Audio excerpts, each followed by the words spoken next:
And my next guest is no stranger to many of you. Aidan, I do believe it is child abuse. Yes, I do. Here he is.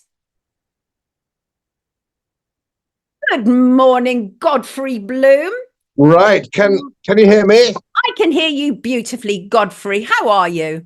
I'm very well, apart from a bit of a cold I got on the ship coming back from New York, but I think everybody got it. Tell me, why were you in New York? Is there anything that we can know about? Well, I was promoting my book on, which you very kindly talked about a little while ago, Magic of Banking, was very successful in America, and it's coming true. So every now and again I pop over to just say hello, to keep the thing warm, as it were. So that was the point of my trip. So yeah, all great fun. I enjoyed the ship ride. It's a bucket list job to go on the Queen Mary across the pond. So I killed two birds with one stone. So, Godfrey, for those who aren't familiar with you, I wonder if we can move your camera slightly up. We're getting the back of what looks like a computer here. I don't know. I don't want to disturb you unduly, because I know what happens when we disturb people on camera. There can be all manner of problems. And oh, don't worry about it. This is the great thing about being live, is we can do. Yeah, don't worry about it, Godfrey. It doesn't matter. Let's talk a little bit about you. Godfrey, you are more than most people equipped to have this conversation with me. I want to talk to you about politics. I want to talk to you about elections. I want to talk to you about national services. All three of those things you have an understanding about. You have a deep understanding about military. You were a former MEP. You are somebody who understands economics. So it's really, I think it's brilliant, because we're like killing three birds with one stone with Godfrey Bloom. So I'm really glad to have you here with us. First of all, Godfrey, any thoughts on that Trump verdict overnight? Well, it's quite extraordinary, isn't it? It's unprecedented. The Americans have a very good phrase, deep state. Deep state, that includes their judiciary, it includes their media, it includes their political system, are not going to let Trump become president again. And the CIA and the FBI and everybody is determined not to let Trump win again. And this is a banana republic kind of response that you would expect from anywhere else in the world. And it's a shame that America now, the United States, country I love, has gone down the lavatory. That's as long as short of it. It's gone down the lavatory. I mean, I think whether you like Trump or not, I think you will find it to be an extraordinary verdict. Were you surprised by it or not? Well, I was beginning to smell, it's a question of instinct, and I was beginning to smell a rat a few weeks ago. They're like a dog with a bone. They're not going to get rid of this. And of course, the judiciary, and I have to say, sadly, as nobody knows better than you, we are in the same position in this country. Our judiciary is extremely politicized, perhaps not quite to the extent of America, but it certainly is politicized. You try and get a sort of a high court or senior court position in this country, and it's the same in America, unless you are bang on right on, politically correct on every subject, and you just won't. It's a sad thing. And of course, in this country, our law, as with America, the law is a protection for the citizen. It's a shield for the citizen. It is not a stick with which to beat the citizen. And I'm afraid that's where we've got. They've abandoned their constitution, and we have abandoned the general principles of English law, which I studied as a youngster for my professional exams. Great shame. What a world we live in, eh? Now, so is it a case that all the world is a stage? Because watching this whole Trump thing feels very theatrical. Yes.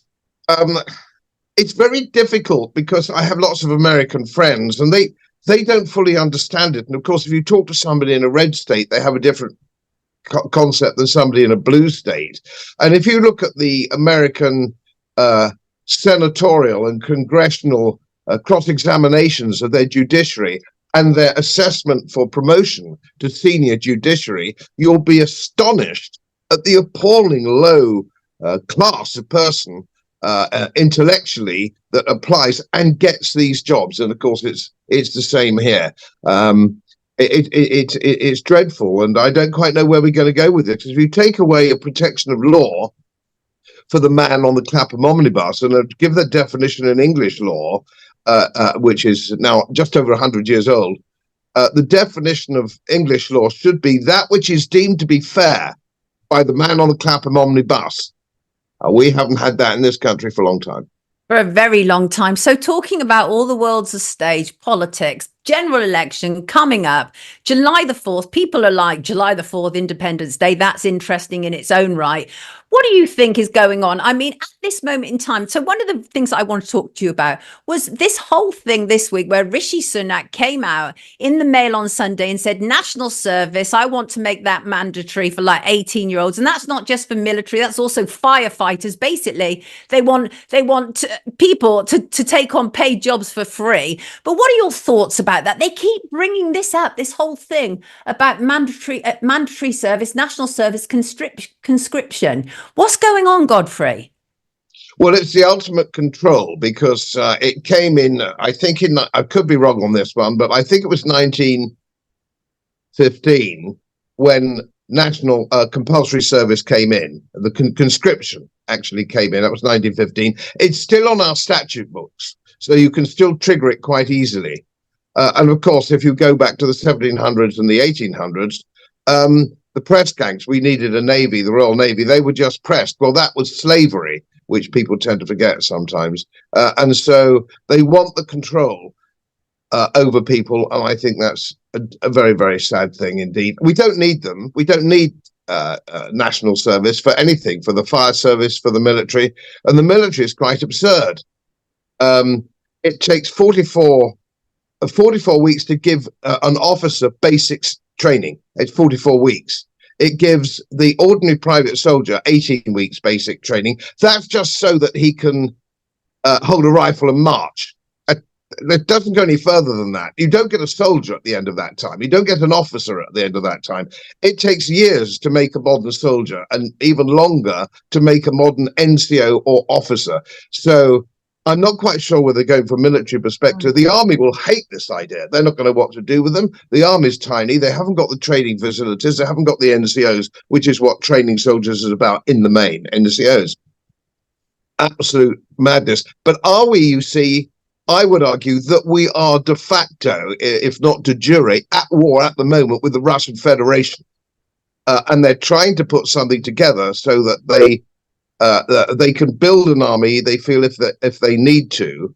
But of course, the funny thing is what they don't understand without any military experience. None of these people have military experience. You've only got to look at them to know that. The Boris Johnson and the Sunaks, the sort of chaps who used to kick in the bloody 5 scores at school, losers, and they go into politics. They become everybody's boss. Dreadful people. Now, you can't get away with this. And of course, if anybody knew and sat down and worked about it, and I've had Colonel Douglas McGregor on my show, nobody knows more about the modern situation, the modern battlefield.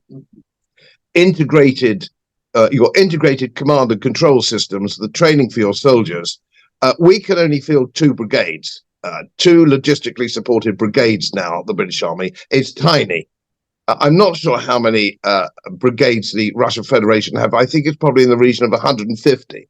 So this talk about we need to jack up and build stuff up for war, potential war with Russia, is utterly ludicrous. I used to do a bit of boxing in the army in the old days. It's like me fighting Mike Tyson. You know, I mean, really, absolutely absurd. And of course, everybody above the rank of half colonel, full colonel, in our British Army is politically correct.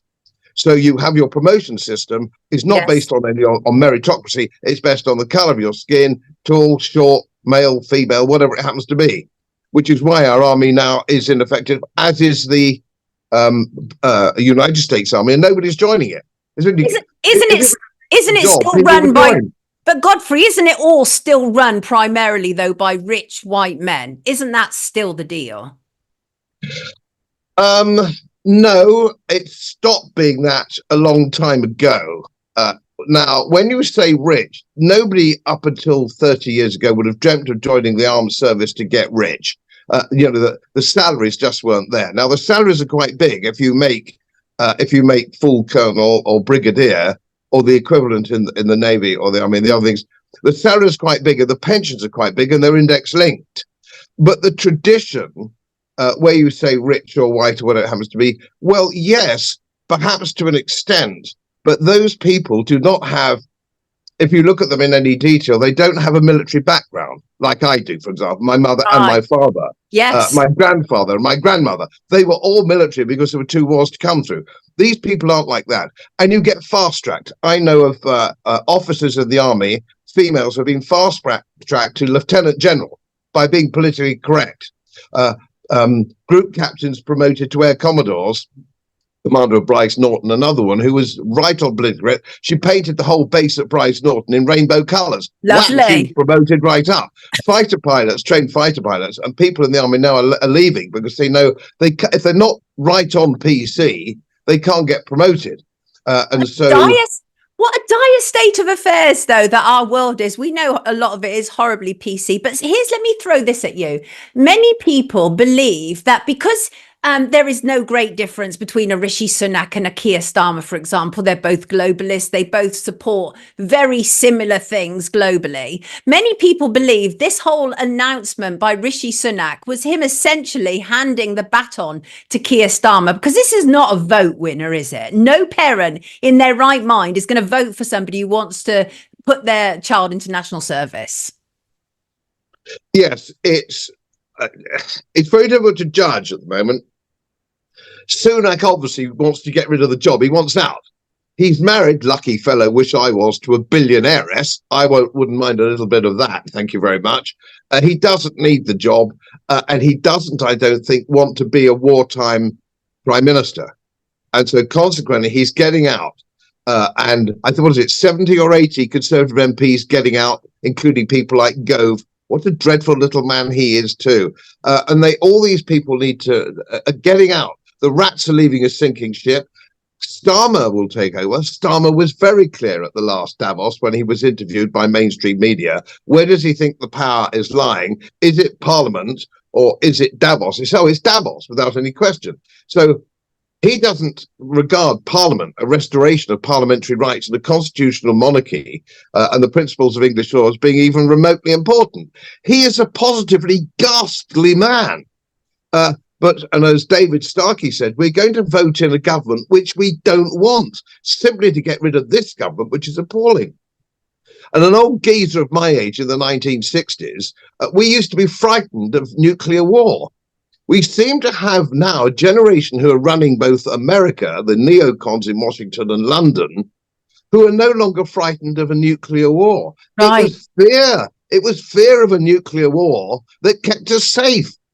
If we use these rockets to penetrate, British rockets inside, American rockets inside the Russian Federation, guided by British and American systems, handled by experts who are actually now in the Ukraine, there will be retaliation. Putin will lose his temper, and he'll have two things. He might not escalate fully to start off with. The first target he'll get in response, I would suggest, was the illegal military occupation of Syria. Americans have 2,500 soldiers in Syria illegally.